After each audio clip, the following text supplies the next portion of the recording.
Hello again and welcome back. I hope this video finds you in good health and high spirits. And the subject today, I thought before going any further with this investigation, that I tell you how it all started. It was quite innocent enough. And as I might have mentioned, it wasn't something that I had actually intended to get into. The idea of visitors from outer space, of course, has been around for a long time, beginning with the spate of UFO sightings, some real perhaps, mostly phony, beginning in 1947. Well, in early 1970s, probably around 1970, the popular attention in the United States was taken up with the question of ancient astronauts. There were a couple of books, Chariots of the Gods, Gold of the Gods, that were authored by a Swiss innkeeper by the name of von Daniken. These were followed by a 60-minute television documentary called In Search of Ancient Astronauts. This was narrated by Rod Serling, and then there was also a full-length motion picture, likewise based on the idea of visitors from outer space. And if you think this sounds a little bit hokey, a little bit like science fiction, I can understand that, because there's so many oddball theories by wingnuts whose imaginations kind of run away with them. And you hear them a lot on talk radio of a certain genre. But I'd ask you instead, setting all that aside, to let's give it some serious thought, as we already have. Now, first of all, is the case that I've made so far, that humans really have very little in common with the natural creatures of the earth. One theory that archaeologists entertain, which just doesn't seem to fit the picture, is that primitive hunter-gatherers evolved into agriculture, which doesn't really make an awful lot of sense. And further, this position is buttressed by the fact that Stone Age cultures that have survived into the 20th century have not taken up agriculture either. Perhaps a small plot of something, but not the kind that would sustain any kind of a population. And then the fact that societies have always advanced from the primitive to what we would call the more progressive only through contact with higher cultures, either through commerce or conquest. And since this is a kind of a chain theory, where one culture leads another lesser capable culture to higher elevations of social structure and culture, then we'd have to ask, where did it all start? Well, anyway, this all began in late 1973. Now, at the time, home was an estate on a hillside in upstate New York, where I lived with my wife, and a family of tenants who lived on the second floor in one of the two apartments that were product of the renovation that took place. It was a landmark home. It was one that was designed by the famous architect of the early and middle 20th century, J. Dwight Baum. And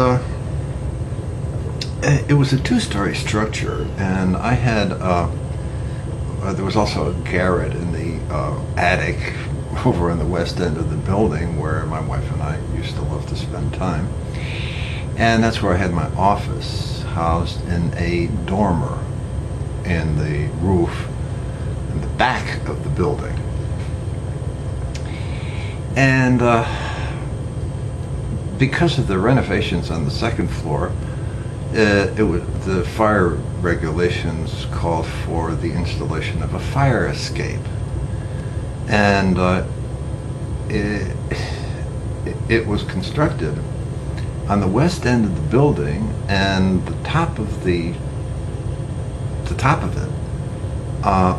ended at the roof line just outside the dormer window where my desk, typewriter, telephone, or whatever was located.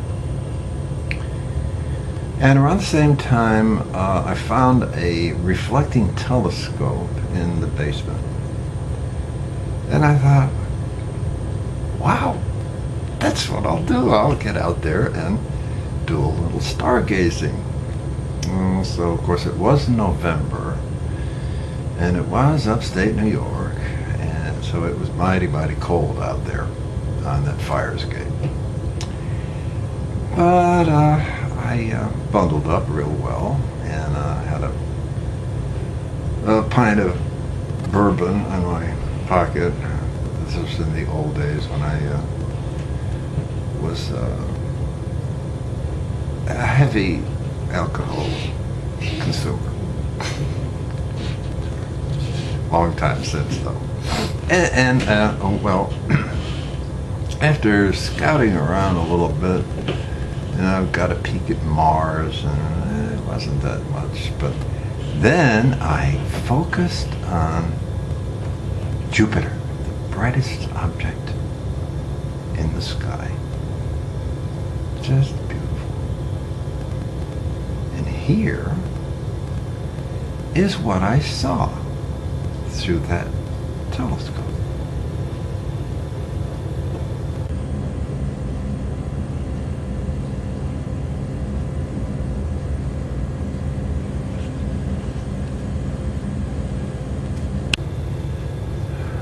See, Jupiter has about 67 moons of various sizes going around it.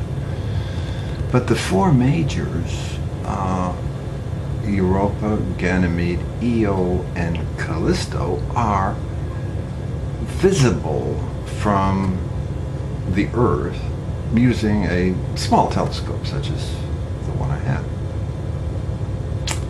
And those in the picture were two of them, Ganymede and Europa.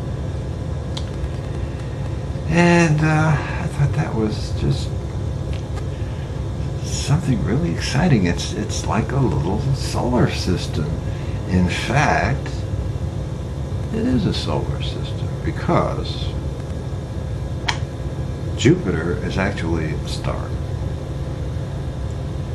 It would have been probably a sun in its original galaxy,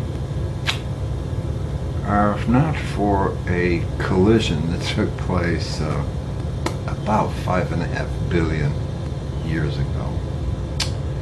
But that's another story, and we'll cover that later. And I thought, gee, what a beautiful sight. The sky, of course, was crystal clear. And I just loved watching it. I could see the red, or the orange or red spot moving around a little bit, and the lines. It was small, but it was very well detailed. And that's when the fun started. The next time I set up the telescope and looked at Jupiter, because this is what I saw.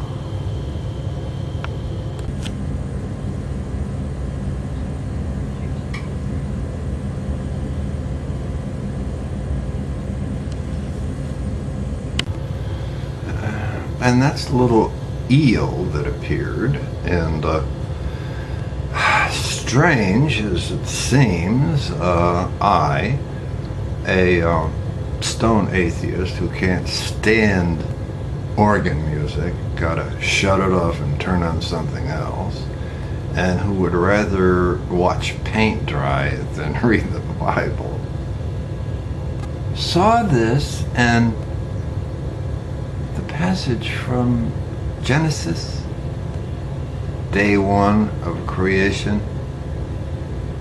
suddenly popped into my mind. Oh, let there be light.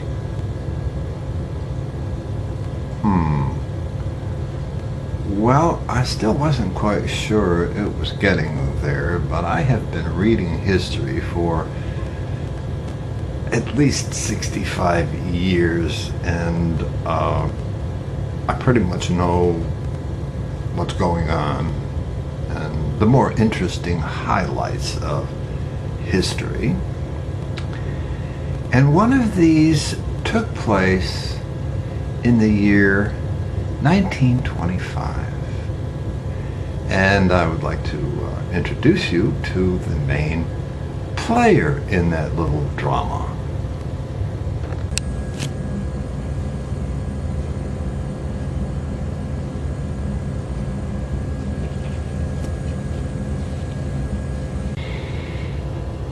Yeah, John T. Scopes was a football coach at the high school in a small town of Dayton, Tennessee. And in July of 1925, he was put on trial, charged with the heinous crime of teaching evolution to a high school class. And actually, the trial itself was an effort on the part of people who wanted to repeal the Butler Act, which was a state law in Tennessee that said you can't teach evolution in any school, which is typical of the ideology and perpetuation of organized religions' ideologies. You don't want to give kids both sides of an issue and let them make up their own minds. Just teach them what you want them to know. And actually, it was a test balloon or trial balloon that the ACLU was working to test the constitutionality of the law, and it stayed on the books until 1967. But the trial came to be known as the Scopes Monkey Trial, and it lasted for about 11 days, beginning on July 10th. And there was an impressive battery of lawyers on both sides. The lead counsel for John T. Scopes was the legendary Clarence Darrow. And a principal on the prosecution side, the plaintiff's side, was William Jennings Bryan, the statesman and one-time presidential candidate. And during the course of the trial, Mr. Darrow took the very unorthodox tack of calling Mr. Bryan to the witness stand to have him sworn in. And he started asking Bryan questions about the Bible that Bryan could not answer. And one of these questions was, if the sun wasn't created until the fourth day, where did the light come from on the first day?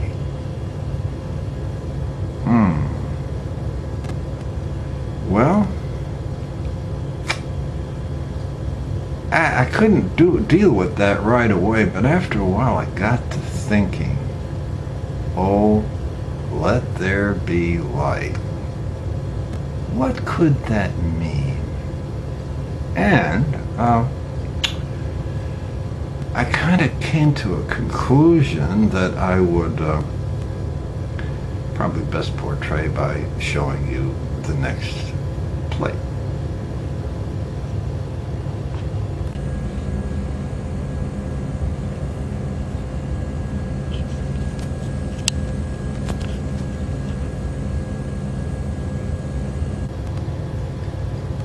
Now let's think a little bit out of the box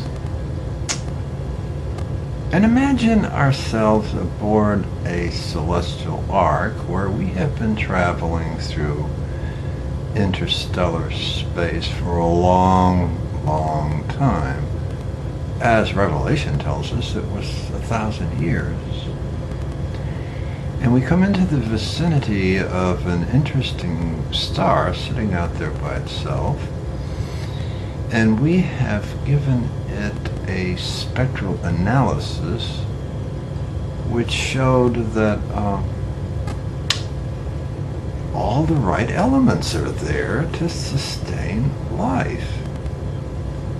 And of course that it wobbles, so that means there are satellites revolving around it. And we would have been able to gauge the distance, and from that the size of the star. And based on that scale, we would have been able to estimate the dimensions of the ecosphere, that green circle, which would extend from about 80 million to 110 million miles from the sun. But just as the satellites of Jupiter are not actually seen because they're too small, they are without form and void. Without form because they're too small to be seen, because form is a visual perception. There's a lot of things that exist, but we can't see them, either because they have no form, gravity, air, atoms moving around like that, or because we're just not in a position to see them, like Australia or the Eiffel Tower, or, well, we're just not there, but we know that they exist. Pretty good information that they do. So, of course, we'd be really barreling through space at a pretty high rate of speed because we have been gradually accelerating for the whole time. And if this star is our new system, our new inertial system, as Einstein termed it, well, then there would have to be a planet just the right distance, somewhere in the green, that would betray its presence, just as the satellites, the four principal satellites of Jupiter, do by reflecting the light back that they receive not only from Jupiter but from the sun. And in order for that to happen, the stars would have to, or the planet would have to move around to the far side of the sun. Because if it were in line with our view of the sun, besides being too small to be seen, its dark side would be facing us, without form and void. Well, we would set about trying to discover if that planet actually exists. And we'd have to find out pretty quickly, because even out here, way out here where we are, we would start feeling the influence of the star's gravitation.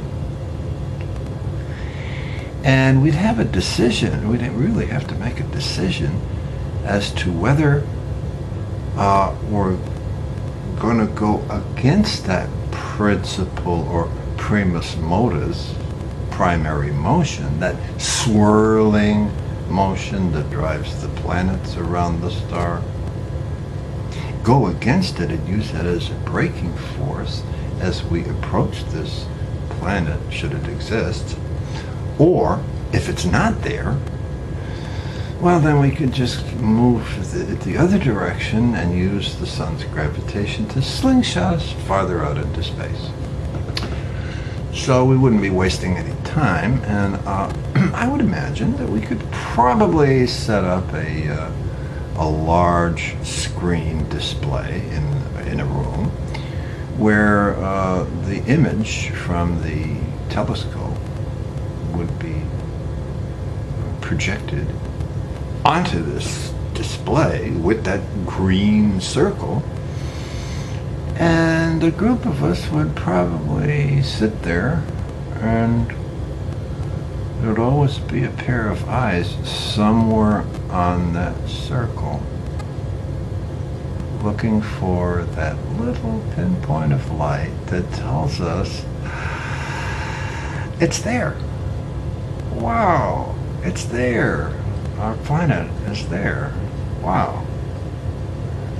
And of course, we wouldn't be celebrating right away, because we'd have to watch it go around the far side of the star and watch it come around 180 degrees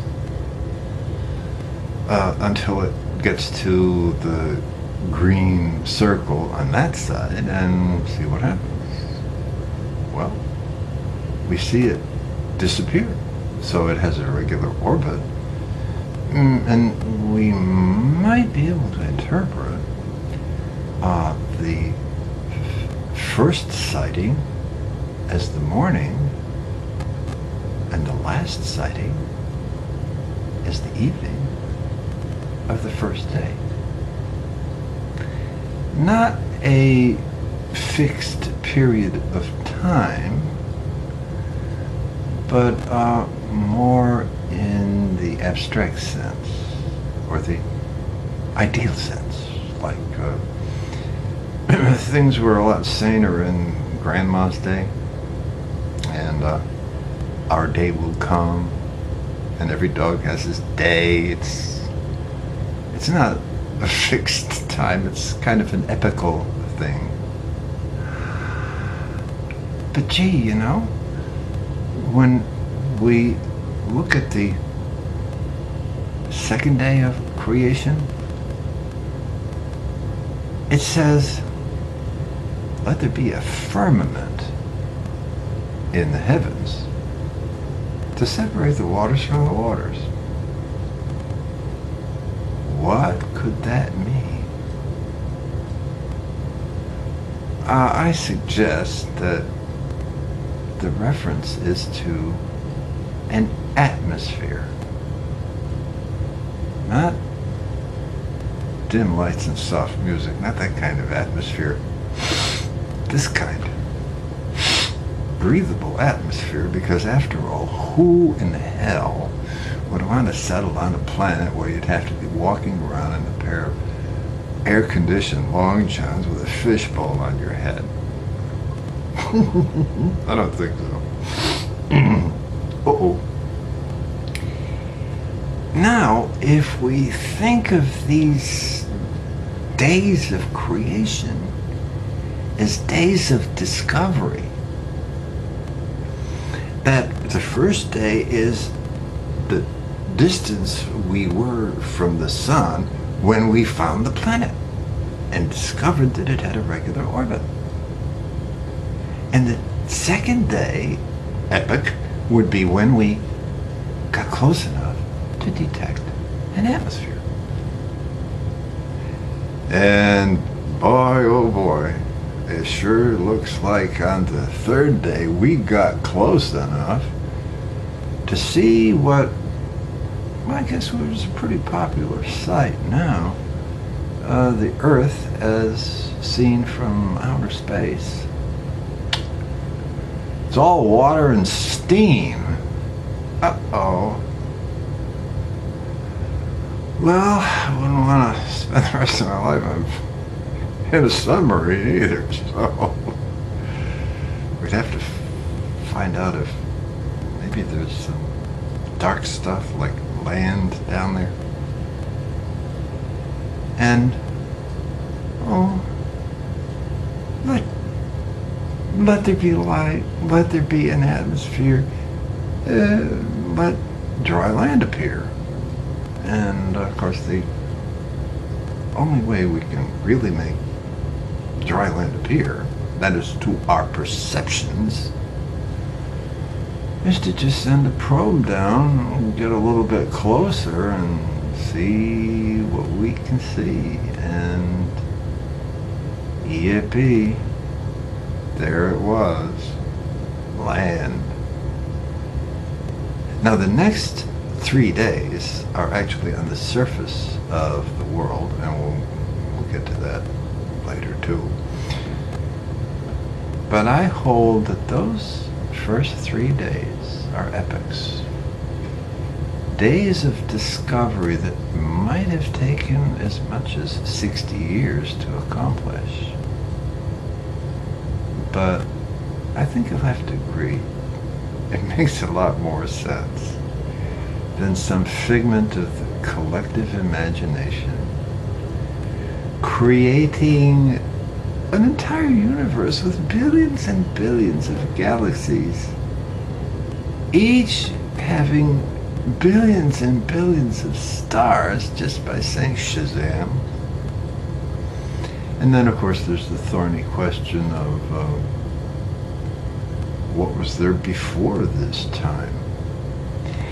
And you know, when it comes to another attribute that distinguishes humans from natural creatures of the earth, and that is that we consider ourselves to be social animals. But that's only partially true.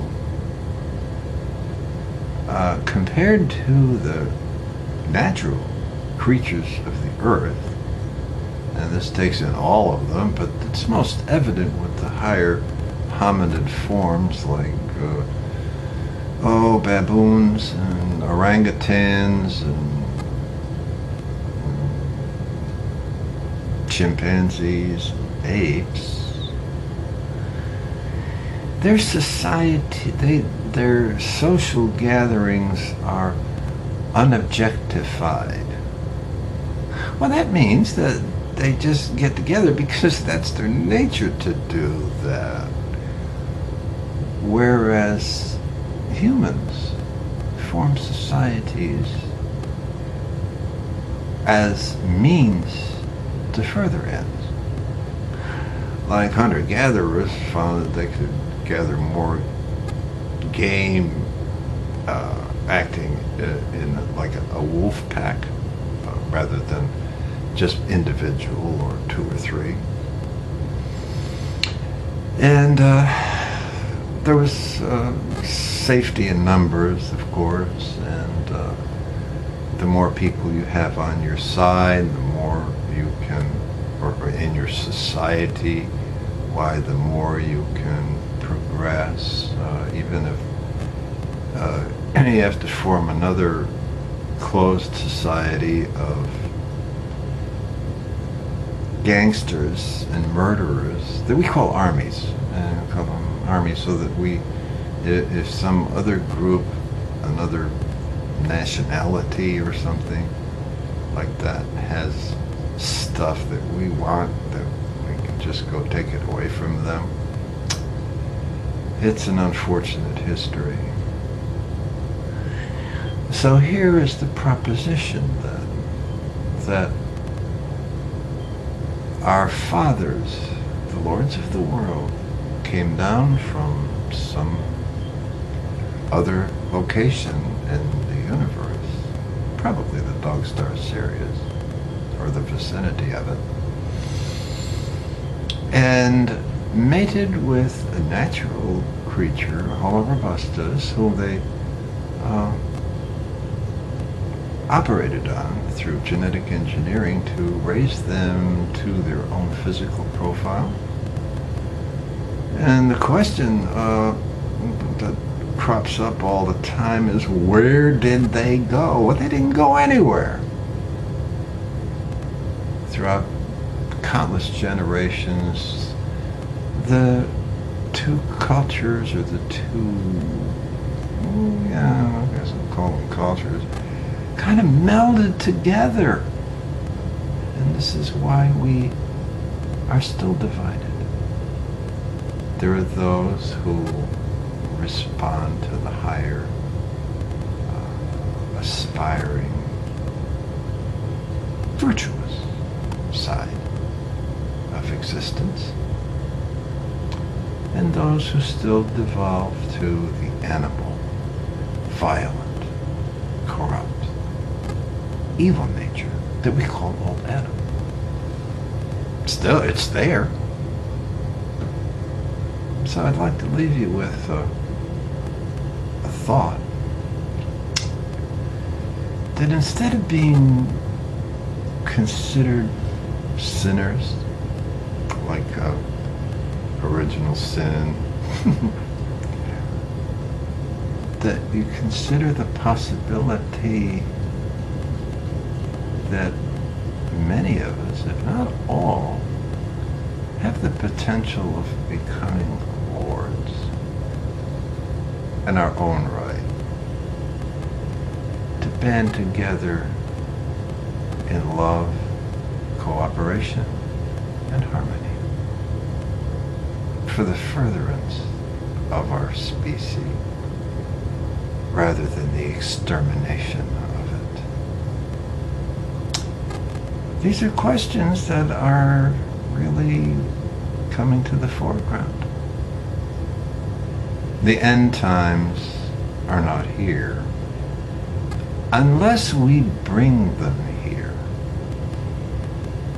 And if we do, there's only one adjective that would apply, and that adjective is stupid. That's it for now. Thank you for coming by. It's Sunday. The heat wave broke, and I think I'm gonna go out and bicycle for 20 or 25 miles. Now, you might not engage in something as active as that, but whatever you do, please have the best day ever and be happy. Don't worry.